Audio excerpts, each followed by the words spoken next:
2024 is rounding down. We're going to 2025. First thing we're going to talk about is cameras. Should I be using a cell phone to record? If I'm a cell phone user, is it important? Do I go into phone gimbals like Pocket 3s? Do I get myself a mirrorless camera like the Sonys, Canons? Or do I go buy a cine camera? We're actually filming this episode on a C400 8-bit. I want to see how that's going to turn out. I'm a content creator in 2025. Do I need a phone? Do I need a Pocket 3? Do I go buy a C400 Pixis? I think you kind of want to think about how you're making your content. I mean, for me, I like small cameras for content creation. So this is why I use the DJI Pocket 3 a lot. I'm about to buy the Sony ZV-E1 because it's very small and it's very good image quality. It gives me a lot of options in terms of frame rates. Canon make the R8, which is actually quite a very small camera. Main difference is it doesn't have IBIS, but it's a lot cheaper, but it's a very good camera. There's plenty of options out there. Your iPhone is a very good option, especially if you have the iPhone 15 or 16 Pro. You can get very high quality imaging out of that now. Just look online, just type in Apple Log Cinematic or something like that into YouTube and you'll see some beautiful images coming off your iPhone. In fact, that's the only phone I think I would recommend is the iPhone 15 or 16 Pro. So Ken has been preaching to me about getting the Pocket 3. I don't know why I haven't gotten it. He shot me on the Pocket 3 and it looked good for a small camera like this, and it's got a gimbal head. But funny enough, we're actually shooting this episode on a Canon C400 in 8-bit. Yep. Because we have the wrong SD cards. But anyways, gotta do what you gotta do. All right, so we have monitors on the table. So Ken, tell us today, what monitor should we invest in come 2025? Well, again, it's a bit like any other bit of camera kit. You've got lots of different options at lots of different price brackets and lots of different performance from those monitors. So the kind of industry standard for monitors is probably small HD at the moment, but they can get very expensive very quickly.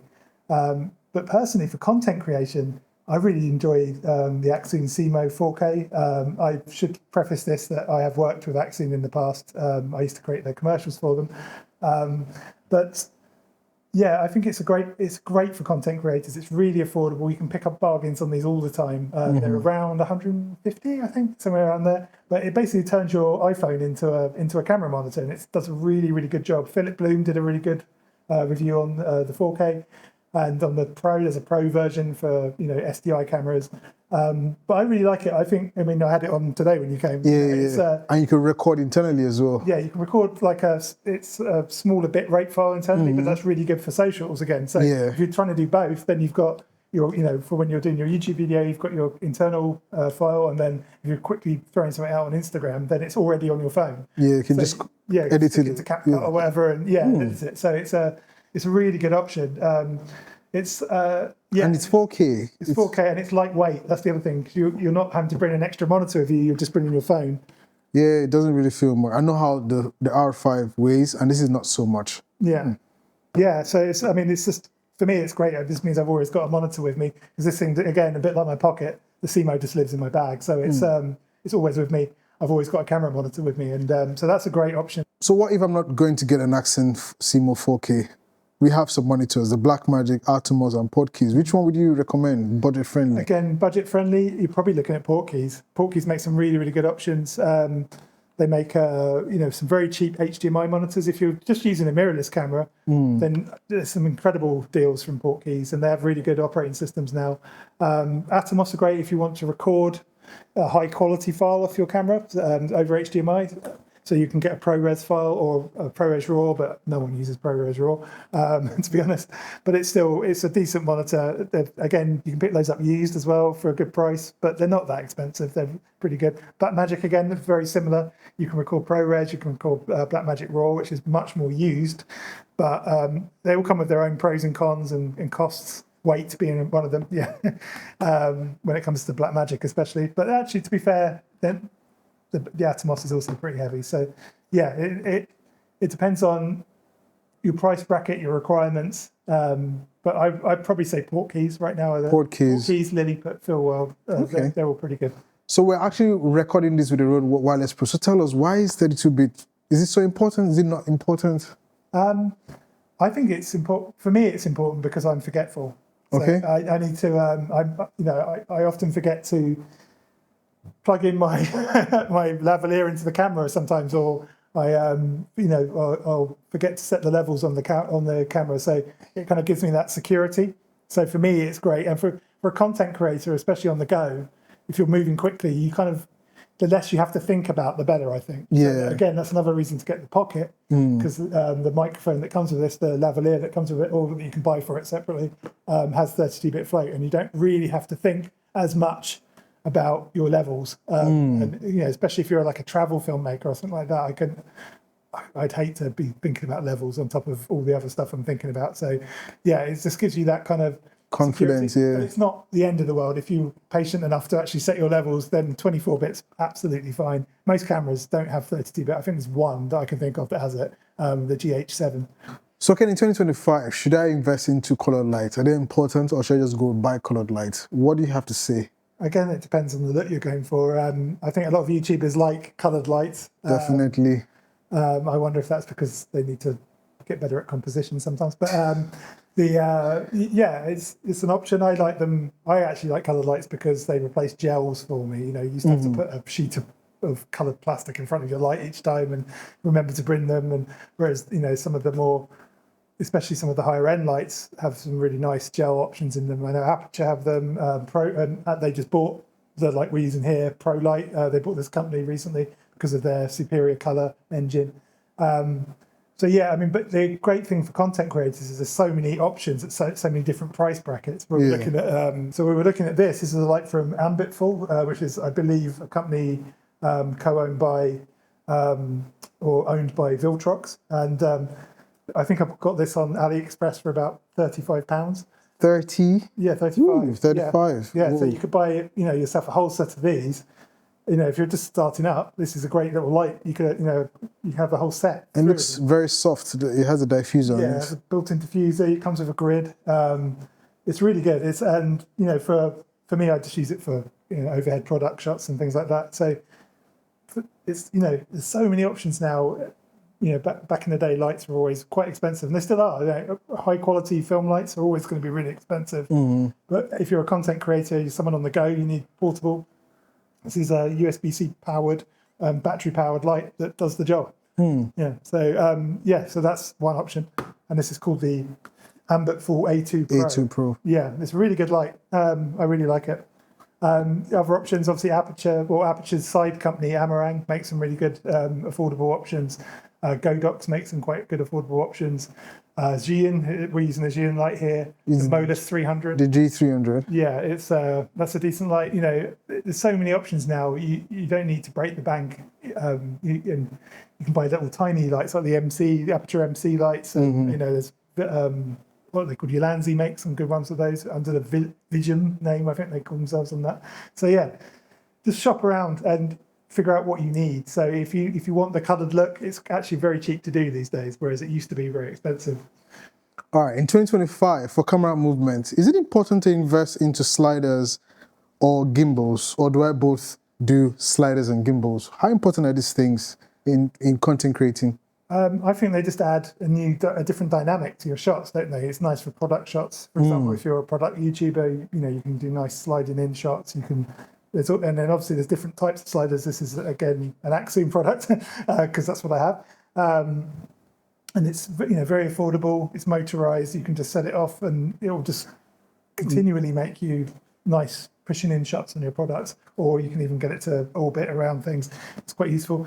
A gimbal is going to give you more sort of dynamic movement outside, and even inside. I've seen some people use it as almost like a crane or like a jib or something. where to get product shots, you can get creative. It's all about being creative and just kind of getting more dynamic shots and just improving your sort of production value, really. The more, I think if you're just sat there talking to a camera the whole time, people kind of want to see something else. They want a bit more, they want to be able to engage a bit more with the thing they're being told about or the thing they're watching. So you often see a lot of travel YouTubers will use gimbals. And again, why the Pocket 3 is so perfect, because it's got a gimbal built in, and you can do all sorts of stuff with this. I'm going to keep preaching about this camera because it's excellent. CapCut has now become very popular with content creators. But do you think CapCut answers all the problems a content creator would have when it comes to editing? I know you can edit on your phone using CapCut, But what about DaVinci Resolve? Should I go for DaVinci Resolve? What's the benefit over even Adobe or Final Cut Pro? I think DaVinci's fast becoming the main choice for content creators now, purely because it's got a free entryway. You don't have to pay for it. Yeah. And you can do a lot with the free version of DaVinci Resolve. And yeah, people just don't like subscription models. The good thing about Adobe, I'd say, is that you get all the other stuff as well. So if you're a podcaster, you get things like Audition, you get things like Illustrator, Photoshop, so you're getting a full software package. But to be fair, Resolve is also sort of moving into that territory because you've got what's it called, Fairlight and the color grading panel, Fairlight Fusion. Yeah. So you've got is it Fairlight? It's Fairlight. Oh, I think it's Baselight. Anyway, it's so yeah. To me, the common sense answer to that is to go for DaVinci Resolve because it's really good. And if you go for the paid version, it's one of it. You get all the updates coming through. So Ken, we've just done software, and now we have this very, very boring hardware. Why should content creators invest into this very boring hardware stuff? It must be very important. Tell us about it. It is, because it's all about working in environments that aren't studios, essentially. So a lot of the time you're going to be at home, in your bedroom, making content, or downstairs in the living room, and you don't have all the stands and stuff you need to be putting up lights, or maybe you just don't have the space. So something like this super clamp can be your best friend. So you can literally attach this to a table, like this, any table. You could be a shelf, a bookshelf, and then you can get something like this. Obviously, mate, you don't necessarily need this because it's quite a big, expensive one, but with this now, I can just slot this in, lock it down. And now I've got a place where I can mount a light anywhere. So this could be on top of a shelf, this could be anywhere, and it's like rock solid.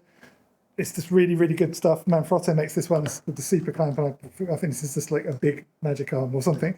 But yeah, you can find these, like photography shops sell these and these. Another really good option is this iFootage. Which you've been preaching about, the iFootage ones. Yeah, the iFootage Spider Crab. I've made a video on PGN about this. What's great about this is it's a magic arm, but it allows you to add things like clamps in. So it uses like a quick release system, and you just lock it down. On this end, you can have a camera connection or a 3/8 connection or 20 connection. So you can basically attach anything with that connection anywhere and lock it down. It's such a good system. I love it, and it's so flexible. They do, I think, 2 or 3 different sizes of the actual arm.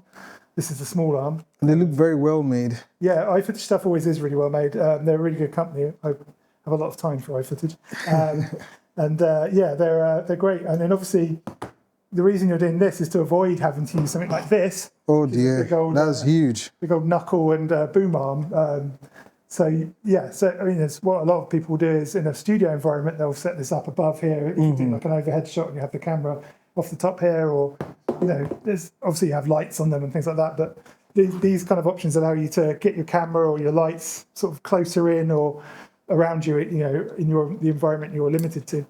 iFootage, I need something like this, please. This look really, really good, and they look very strong. They feel, whoa, this is really strong.